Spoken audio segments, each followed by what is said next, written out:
is that I'm not a mindset coach. But this morning I recorded a podcast, which I want to share with you because you know what? I discovered mindset probably in like 2004, probably a bit late on the uptake, just didn't get it, thought it was some kind of cult talking about the law of attraction, and I completely and utterly disregarded it. But it ended up being that completely and utterly changed the course of my life, completely and utterly. Because once I understood that, every time I got in a flump, every time I just couldn't see the wood through the trees, I always went back to that. Now, if I'd have just continued with that, I probably never would have got consumed in the forest or anything. But on times I did, and I always went back to working on mindset. Now, you've probably heard of law of attraction, and that's great, but maybe it hasn't worked for you. Why?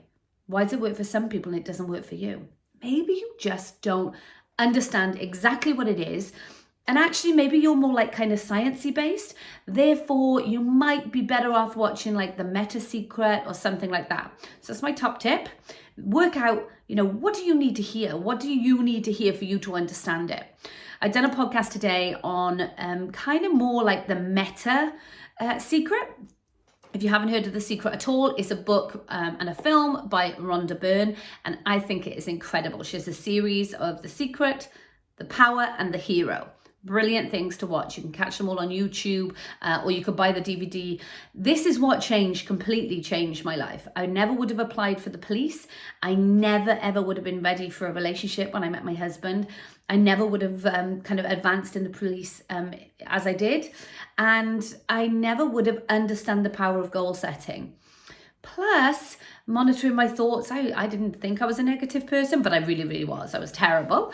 And it made me believe in three things, like a 3-step process. I explain all this in the podcast, and you can get that, which is in the link in my bio. You can click on that and watch the podcast there. But 3 things that it really kind of made me look at and made me understand the way in which I was going to get to what I wanted to get to, which was asking, believing, and receiving. You've got to be ready for those 3 things. You've got to be ready to ask, what is it that you want? Do you know what you want? So many people are like, oh, I want a new house, or I'd really like to extend my house, or I'd really like to pay off my mortgage, or I'd really like to earn more money, or I'd really like to own a yacht. But do you know how much a yacht costs? Do you know how much you'd have to earn to have the house of your dreams? Do you know how much the monthly bills would be? Do you know the exact information so that you know what to ask for? You know what to put out there, you know what to visualize, you know what to set your goals to. But then you've got to believe. So as part of believing is that you've got to take action. If you want satisfaction, part of that word is taking action. Satis, enough, action, enough action, and you'll get to where you want to be. So it's all in that word. So you've got to ask, you've got to believe and take the action, because you've got to believe that taking the action will bring results, because it absolutely will. And I always say that, do all the action, expect no results. You're going to be pleasantly surprised, because taking action will bring results. You're going to ask, you're going to believe, and then receive. You've got to be ready for the changes.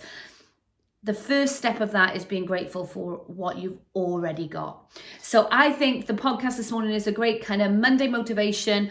You might want to use it as your morning motivation, give it a listen to, put you in the right spirit of the day, so you're getting the right thoughts in and you're going to get the right results out.